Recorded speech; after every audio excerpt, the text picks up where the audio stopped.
So our final speaker from the future is Dave Reed, who is the MD EMEA for MediaMath. Dave has been with MediaMath for 10 years. He joined as the CIO, managing a team of engineers, and he moved to London in 2014 to be the managing director for EMEA. So Dave is going to talk to us about the future of digital marketing, which he believes is putting the consumer first. Whilst the past decade has seen enormous growth in the presence of digital media in consumers' lives, this has been accompanied by consumer distrust of the digital ecosystem, annoyance at the ways marketing is conducted, and media tune-out. David plans to argue this afternoon that the future of marketing relies on putting the consumer first, leveraging technology, marketing practice, and thoughtful handling of data in order to re-establish a positive relationship between media and the consumer. Everybody, please welcome Dave Reed. Thank you. I feel like we might be better served as a roundtable discussion. So to the extent we're not that many people, let's make it interactive. Thank you, everybody who's here. As Joanna mentioned, I'm Dave Reed at MediaMath. Been there a fair amount of time and seen the progression of programmatic media from pretty early days to current. And yeah, as Joanna mentioned, wanted to talk about a concept that we're excited about, that we think is kind of crucial going forward for the health of the digital ecosystem. And like most presentations about the future of digital marketing, I wanted to begin with a 19th century agrarian economic theory. Has anybody ever heard of this idea, the tragedy of the commons? So this idea was in 19th century England, there were common spaces called commons, which still exist to this day, that weren't specifically owned by anyone, weren't completely controlled even by the government. They were set aside for common use. And farmers would use them and bring their cattle and their sheep there to graze. But what would happen is, because there was no central point of authority, the incentive for any one farmer to bring too many animals was very high. And what ended up happening is all the grass got eaten. And so you had was individuals in an uncontrolled environment, essentially, not acting terribly maliciously, but ending up sort of killing the common resource. And this is a sort of economic theory applied to any common resource, the environment, fishing, et cetera.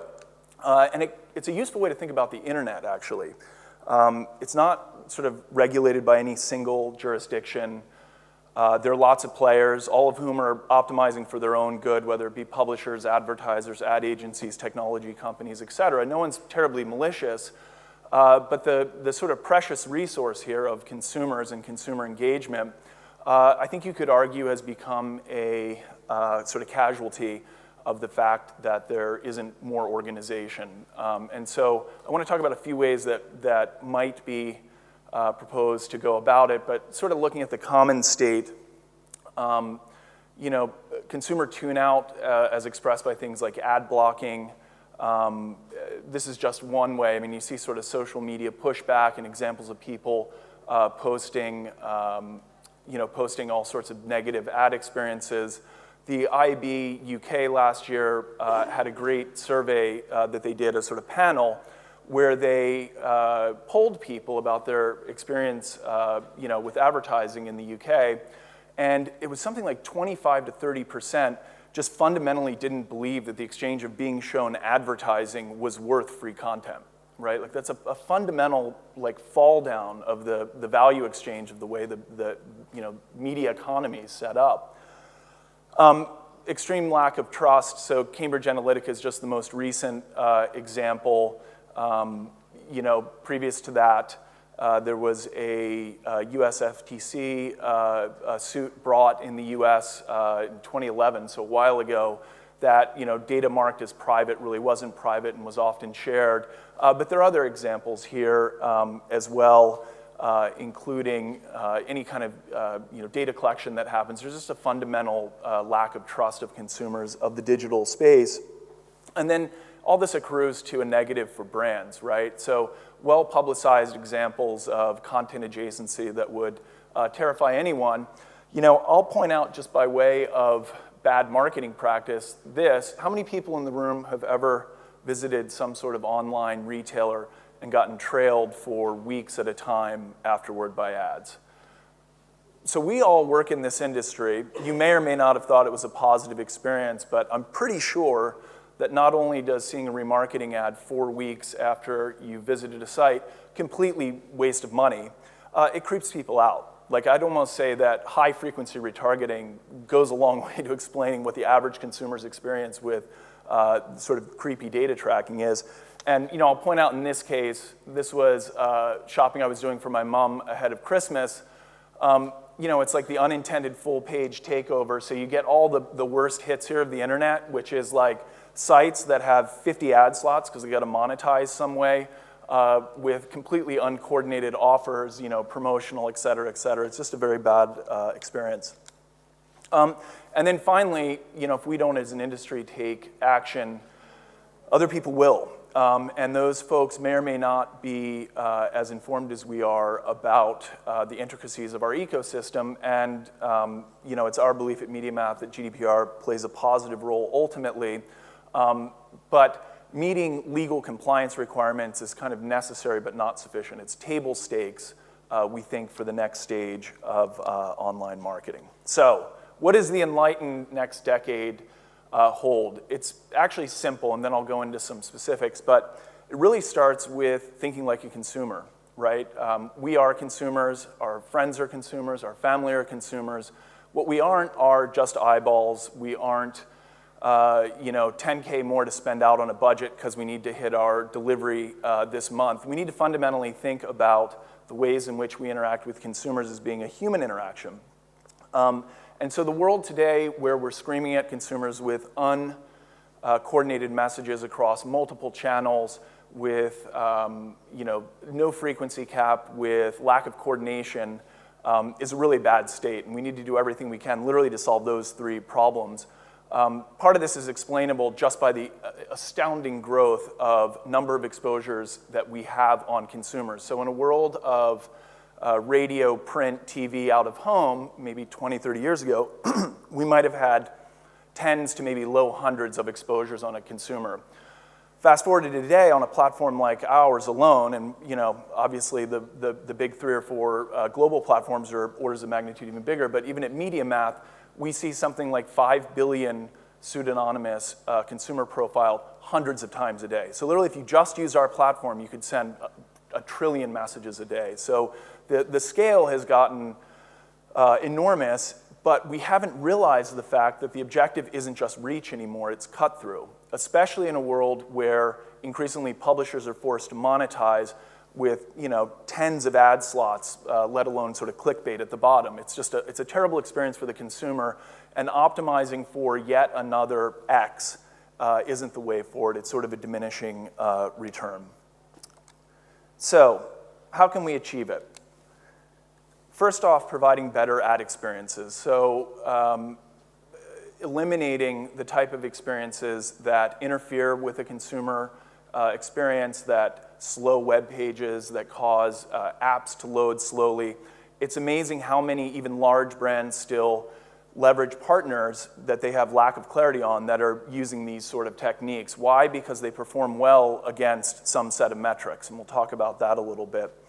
And then second, educating on data usage. And as mentioned, compliance with GDPR or ePrivacy 2, which will be coming in short order, is sort of a minimum bar, and we don't think where people should be aiming. It's almost like a more personal aim, which is, would you be happy with a company marketing to you to know the things they know about you? And that all of a sudden leads to a series of downstream questions to ask partners. Data retention. Why do you retain certain bits of data over longer periods of time, right? Like if you're operating on my behalf as a marketeer or an agency, why would you keep anything longer than 30 or 60 days? Why doesn't that belong in a CRM system instead of in some system at the edge that's involved in data or buying media? And we think ultimately the objective here is restoring that sense that there is an equitable exchange of value between the data and the insights provided sort of inherently and passively by a consumer, or post-GDPR in a lot of cases even more explicitly, and what they get in return. Great. So eliminating bad advertising, this is basically that point of ad units that expand and are hard to get rid of. Experiences that require you to sit through long periods of time of uncurated or uncustomized content, i.e. TV ad thrown into 30 to 60 second pre-roll. It's a terrible experience, right? Like, we think that's bad. At the extreme end of the spectrum, you actually have deceptive marketing practices that are engaged in getting consumers to sign up for things or to opt into stuff like push notifications without a clear understanding or clear notification. What are some ways around it? These are ones that we're excited about. The IAB Consent Framework, we are big believers in. So this is a framework by which the European publishers can become compliant with GDPR as a first step, but then usefully, again, thinking about this as a common space with no single regulator, it allows the consumer to have a common set of ways that their data usage is explained. So it's not bespoke to a bunch of different environments, it's common across them, and that preferences for marketing can be remembered across basically the entire publisher ecosystem. It also acknowledges that going forward, there are going to be new technologies and practices that come about, and that educating on those is imperative. So that if you're a marketeer or at an agency, when someone comes to talk to you about the newest whiz-bang thing, we're arming the ecosystem with ways to understand, hey, these are the questions you should ask around those. And so the Data Marketing Association, the IAB, are key partners in that. And then I'll say more generally that understanding the supply chain that you have, and we'll talk a little bit more about that, and certainly Mark Pritchard and Keith Weed have been good friends on this, as is GDPR, really looking at where am I serving impressions? How many hops does it take from the time I've made the decision to show an ad to a consumer, does it take to get it? Am I getting that same opportunity to show an ad once, or is it coming in 3 times, as I personally received on that site? For us at MediaMath, that means the ability to create curated markets that are third-party verified. I'll take out the general thing there, though, that insight into where ads are showing and where, as measured outside of a specific publisher ecosystem, is really important. Great. So part of this is just getting people to buy in, sort of evangelizing around it, and organizing around these processes and practices. Maybe to go through it a little more detail, thinking about consumer-first marketing practices, which I would put more as a mindset of planning media buying to the consumer and not to the channel.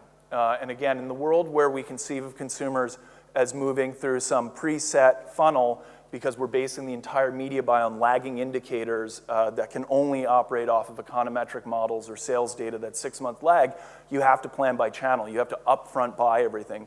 In a world where consumers are surrounded by hundreds or thousands of impressions, right? In Europe, the average consumer is approaching 10 hours of digital media consumption a day, right? In that world, you can't plan the way you used to. And you need to start planning more holistically and in a more automated way. There's no way to manually brute force that into a positive consumer experience. And so thinking about it that way, we think is very important. There's a second aspect organizationally of alignment as well. So digital is a relatively new muscle to have to exercise for large organizations, and those organizational structures are still evolving. The one that I like to think of at the turn of the last century, most of the large global corporations had a chief electricity officer. And so in a world where you have a chief electricity officer, it's really clear that new technology hasn't been sort of brought into the DNA of the company. It would be risible, it would be laughable today to think of a company having a chief electricity officer. In the same way that today we need to have chief digital officers and chief channel X and this person who manages this other channel, that eventually too will go away and organizations will get more aligned around a consumer. The sort of shorthand way to get to this is thinking about it this way. In the ideal world, there is a set of instructions that go into some set of automation that create complete consumer bliss and brand alignment and affinity and conversion. At the other end of it is somebody who manages one specific channel on one specific marketing activity. So imagine I'm the manager, to continue picking on remarketing, of remarketing, and I have a monthly budget, remarketing on digital display. That is actually a position that exists at many large organizations. I need to spend 50,000 euros or pounds this month, and if I don't, my budget gets reduced. So guess what I do? I get halfway through the month and I'm pacing to like half of that. Well, great, just up the frequency to like 500 and hey, happy days, because I'm measured on essentially a pot of conversions that through last click attribution all accrue to me anyway, right? And so there's kind of this incentive alignment that we see at a lot of our clients that's still sort of evolving organizationally. Similarly, measurement, we don't always incent the behavior that we'd actually want, and in some cases create sort of perverse alignment. So, the obvious one to pick on here are things like post-click metrics, right? So if you optimize to clicks and you measure performance on clicks, you will inevitably get fraud, like full stop. There's little arguing that these days. Less obvious are more innocuous and probably needed metrics like viewability, whose downstream effect on the ecosystem is a lot more smaller ad slots above the fold when, by most studies you can find, engagement happens not there, and certainly 30 of them ain't the way to go. And so looking at those measurements more holistically and having them aligned is important. And then finally, the supply chain, as I just mentioned, really looking at where you're sourcing data. So especially with regulatory environment, but I think in general, the move to more first and second party data is a thing where makers of products increasingly will get their feedback loop from distributors of those products versus some third party aggregate thereof. And where we're seeing really interesting models, especially in Europe, we're excited working with the likes of Zalando or eBay or any number of other forward-thinking merchants who are really thinking about, well, great, I have things that look like trade budgets or things that look like activation budgets. Why couldn't that data be fed back and modeled out to look more like brand budgets as well? And again, the theory there holds. Fewer intermediaries, a much higher fidelity view of the consumer, and ultimately a lower number of sort of touches at a much higher efficacy. Cool, final one. Advertising that people like, which sounds silly.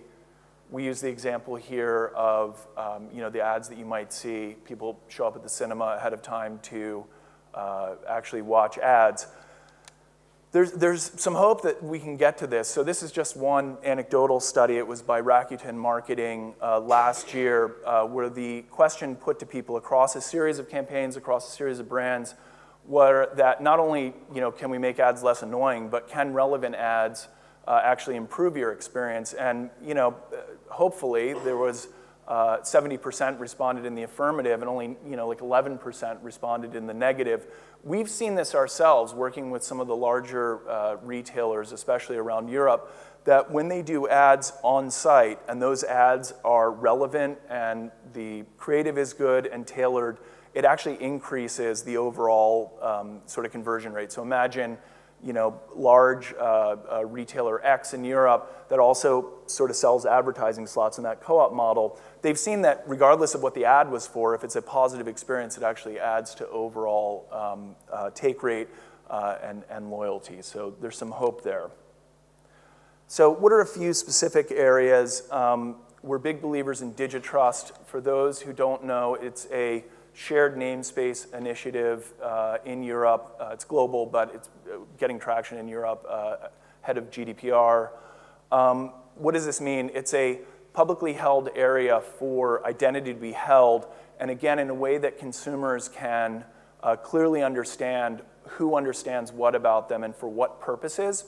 And it avoids this problem that you run into where if any one company owns that data, it becomes an asymmetric advantage, and you end up back in this sort of tragedy of the commons sort of area.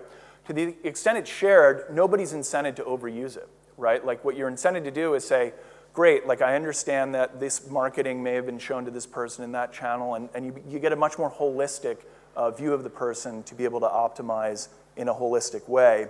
fueled by connected ID or sort of cross-device knowledge. So maybe ironically, the ability for consumers to get relevant marketing, but also to holistically opt in and out of things is predicated on knowing who they are a lot better than cookied environments certainly provide, especially as mobile usage makes up north of maybe 40-50% in Europe of consumers' internet access. And then finally, we're excited in general about the convergence of MarTech and AdTech. So the things that aren't paid media, finally talking to the things that are paid media. And again, if you think like consumers, our impression of a company and the way that they interact with us is not siloed at all into acquisition marketing and then some experiential thing as a customer. It is a much more holistic sort of experience.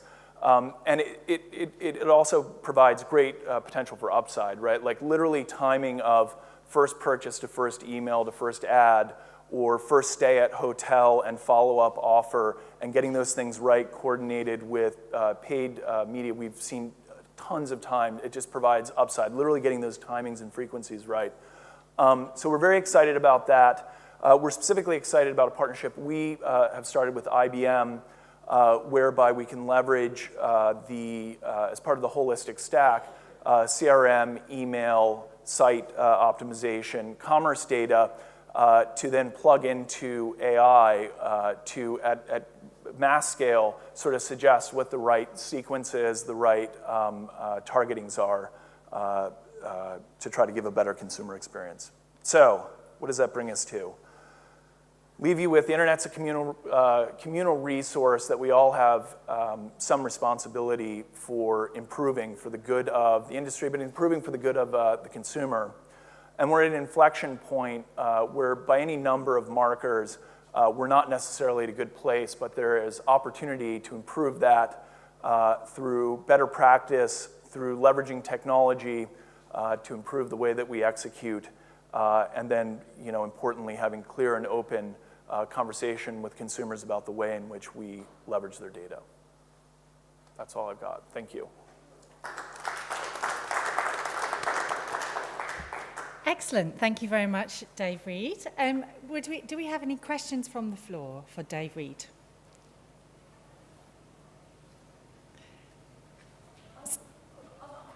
Yeah, if you just hang on a second, we'll bring you the mic. Can you say where you work? Hi, I'm Katie Jones. I work over at Clear Channel.